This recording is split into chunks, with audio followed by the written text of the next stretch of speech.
Bago ko simulan tong vlog na to, gusto kong manghingi ng opinion sa inyo or gusto kong manghingi ng tulong, okay? Ito ay tungkol lang naman po sa Hot Wheels studio natin. Tingnan nyo lang, diba? Kunwari, ito yung wall ko. Ito yung wall, ayan yung Hot Wheels wall. Ito yung isa kong naisip. Paano kung merong isang gitnang ganito, tapos merong isang branch ng ganito, tapos merong isang cabinet na ganito dito sa taas. Etong blue, yan yung mga nasa loob ng card, okay? Dito, dito, dito, dito, tapos dito sa gitna, tapos yung mga importante at malulupit dito sa gitna. Ito yung option 1 na naisip ko, which is medyo malinis kasi pwede kong ilagay dito yung mga loose ko na Hot Wheels. Ito mga loose, mga loose yan. Pwede kong ilagay yung mga loose dito, tapos dito yung mga malulupit, mga mainline, dito yung premium, dito yung RLC, tapos dito yung mga importante. Pero meron pa akong isang option 2. Apat guys, parang ganito. 1, 2, 3, 4. Apat, tapos lahat ng Hot Wheels nandito sa gitna.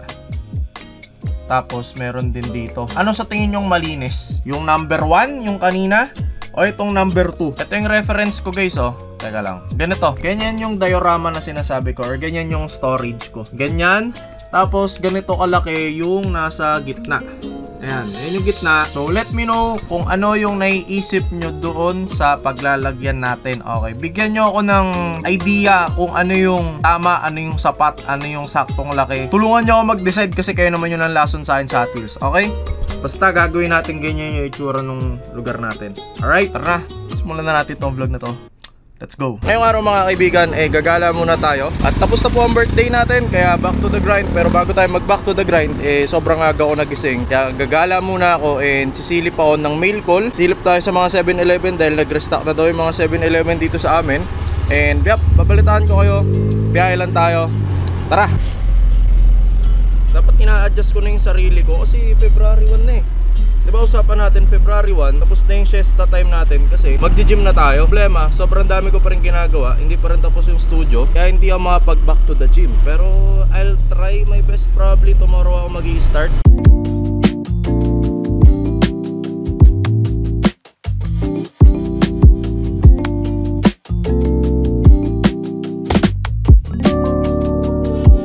Sabi ko sa inyo tinago na ng mga dicer dito yun guys. Tara, lipat tayo ng ibang 7-Eleven.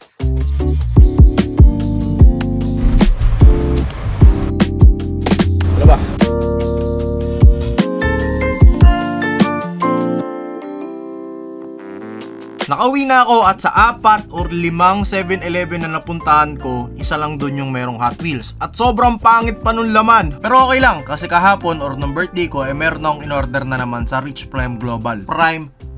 Umorder ulit ako ng mystery box. Last time kung naaalala nyo, ito ang nangyari. Last na lang to.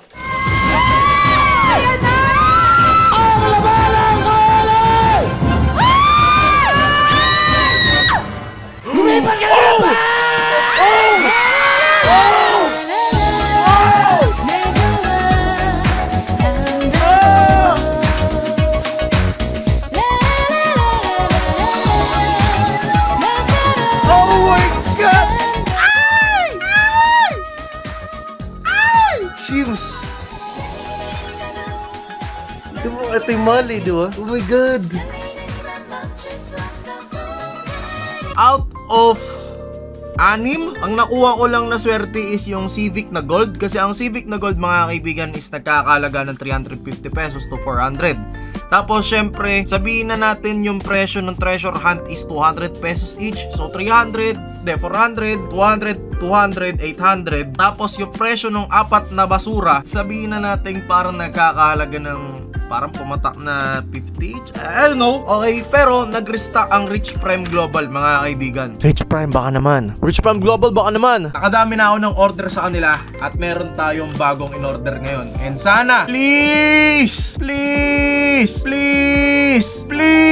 kahit ilang please pata sabihin ko, walang mangyayari. Nakita ng Rich Prime Global kung paano ako mag-beg. Okay, nung bumili ako sa shop nila sa TikTok ulit, pinakita ko yung clingy side ko, pinakita ko yung side ko kung paano ako mag-beg at sinabi ko sa kanila, please po, dear Rich Prime Kids Global Inc. Hindi ko alam. Sana po yung laman po ng mystery box na bibiling ko medyo okay dahil yung nabili ko po last time ay puro basura. Ang sabi sa akin hindi daw nila pinipili yun. Please lang, kasi sabi nila guys, pag umorder ka daw tapos birthday mo, or makipagsapalaran ka or sumugal ka pag birthday mo. Hindi ko naman alam guys kung sapalaran ba yung gagawin ko ngayon or kalokohan.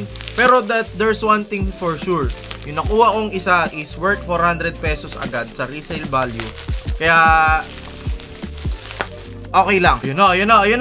Gar, ayan na gar, oh. Gar, ayan na gar. Nasilip ko na gar yung isa. Sana meron akong makuwang matino dito. Or sana meron akong makuwang mga solid dito. Kasi naiiyak ako pag wala. Hindi ko alam kung meron akong makuwang matino dito. Pero please, Rich Prime Global. Sana may makuha tayong malupit dito. Start na tayo mga sir. Start. Sono naman. Ano maganda naman to. Parang Rich Prime. It's the final countdown. Isa-isa lang yung kuha guys. Isa-isa lang yung kuha. Ito muna. Unahin muna natin to.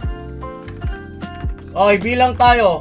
10, 9, 8, 7, 6, 5. Please, sana po maganda po ito. Parang awa nyo na po. 4, 3, 2, 1. Greenwood Corvette. Gagawin ko dyan. Okay lang. SRP lang naman ito eh. Sige. 3, 2, 1. Sana maganda to ha. Sana maganda to. Ang pangit na ng Greenwood Corvette eh. Please. Custom auto? Ano to?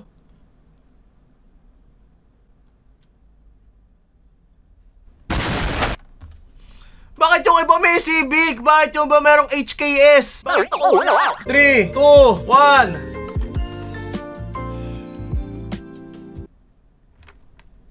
Monster High. Okay lang, Monster High. Pero ang pangit ng pool ko. Ito na yung binili ko guys eh. Okay.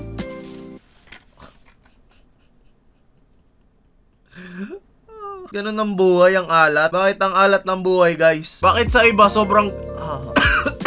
Sabi ko nga sa inyo guys, ito lang yung binili ko. Ito lang yung binili ko guys, and sobrang mahal na netong Subaru na to sa market. Okay, nagkakahalaga to ngayon resale value around 400 pesos. Kaya dyan palang goods na ako. Kalungkot lang yung nakuha natin iba. Bakit ganun sir? Bakit ganun yung laman sir? Ano ako, nasasaktan ako. Bakit ganun? Pero okay lang, it doesn't matter na ngayon mga kaibigan, kasi nabuksan na natin. Overall, ito lang yung maganda talaga, kasi ito naman talaga yung in-order ko, yung Subaru Impreza na to. Pero sa mga ganito, itong Monster High guys, na pinapansin to eh. Hindi, maglulus ako ng isang Monster High, isa pang display. Itong custom auto, hindi ko nga alam saan nabibili to eh. Fantasy car ata to eh. Idadagdag ko na lang sa mga loose collection ko to. Tapos itong Corvette na to, dadagdag ko na lang din sa loose collection ko.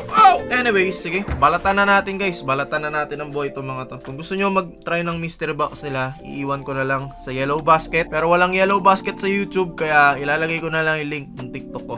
Okay, at least meron tayong violet, pero okay lang. Okay lang. Ito for keeps to. Talaga, treasure hunt siya eh. For keeps to. Etong tatlo mapupunta sa loose box natin. Alright, so yep. Nga pala, tulungan nyo ako. Tulungan nyo ako ha. I-comment nyo sa may baba yung naisip ko. Please lang, paki-comment yung naisip ko, dahil sapagkat kailangan kong malaman kung alin design dun sa may dalawa. Okay, kasi patapos na yung studio and kailangan ko ng tulong nyo. Paalam! Ingat! Kita-kits! Peace!